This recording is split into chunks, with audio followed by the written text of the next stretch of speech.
ঘরে কোনো সবজি নেই, শুধু পেঁয়াজ আর টমেটো লঙ্কা আছে, তো আজকের রেসিপিটা আপনাদের জন্য।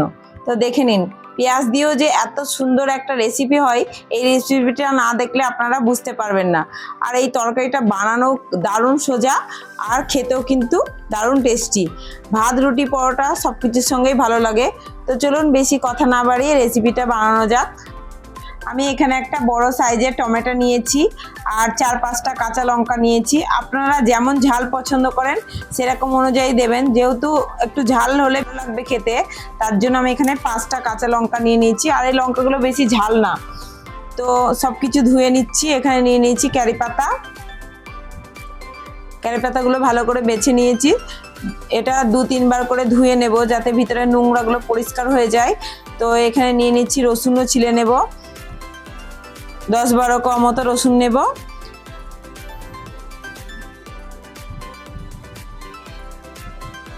রসুনগুলো আমার ছাড়ানো হয়ে গেছে। এখানে নিয়ে নিয়েছি 6টা পেঁয়াজ। আপনারা যদি অল্প পরিমাণে করেন তো অল্প পেঁয়াজ দিলেও হবে। তো আমি এখানে 6টা পেঁয়াজ নিয়ে নিচ্ছি, ভালো করে কেটে নেব, কুচি কুচি করে কাটবো, তাতে রান্নাটা খুব সহজে তাড়াতাড়ি হয়ে যাবে। মোটা মোটা কাটলে একটু টাইম লাগবে, তার জন্য কুচি কুচি করে কেটে নিচ্ছি। তো সব পেঁয়াজগুলো আমি কেটে নিই। আর এই রান্নাটার জন্য লাগবে একটু চিনে বাদাম আর ছোলার ডাল। এগুলোকে একটু আমি একদম শুকনো কড়াইয়ে নেড়ে নেব। নিয়ে যখন ভাজা ভাজা হয়ে যাবে তারপরে ঢেলে নেব। ওটা ভাজা ভাজা করতে দিয়ে এসেছি লো ফ্লেমে দিয়ে। এখানে আমি টমেটোটা কেটে নিচ্ছি। টমেটোটা ছোট ছোট করে কেটে নেব।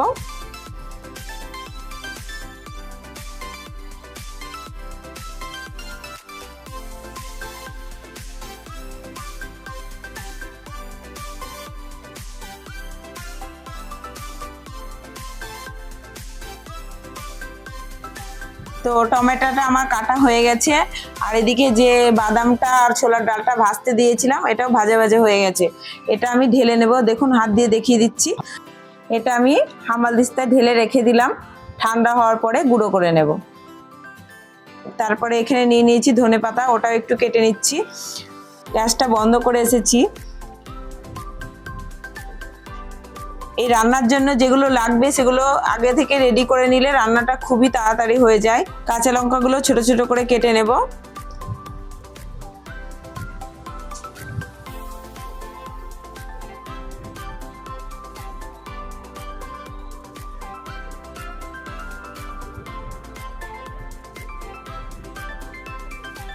তো আমার সব কাটাকুটি কমপ্লিট, দেখে নিন রেডি হয়ে গেছে। এবার আমি রান্নাটা স্টার্ট করলাম। তো প্রথমে দিয়ে দিলাম সাদা তেল, 1/2 চামচ গোটা জিরে আর কারি পাতা, একটু ভাজা ভাজা করে নেব। কারি পাতাগুলো একটু ভাজা ভাজা হলে কারি পাতা থেকে জিরের মধ্যে থেকে একটা সুন্দর সেন্ট বেরোবে। যখন ভাজা হয়ে যাবে দিয়ে দিলাম রসুন কুচি, পেঁয়াজ কুচি,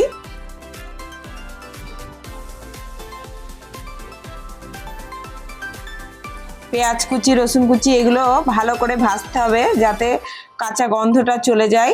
কিছুক্ষণ ভেজে নেওয়ার পরেই তারপরে লবণ, হলুদ অ্যাড করে দেব। এখন অল্প পরিমাণে একটু দিয়ে দিলাম যাতে একটু ভালো ভাজা হয়। লবণ আর হলুদটা একটু দিলে না তাড়াতাড়ি ভাজা হয়ে যাবে পেঁয়াজ আর রসুনগুলো, আর কাঁচা গন্ধটাও চলে যাবে।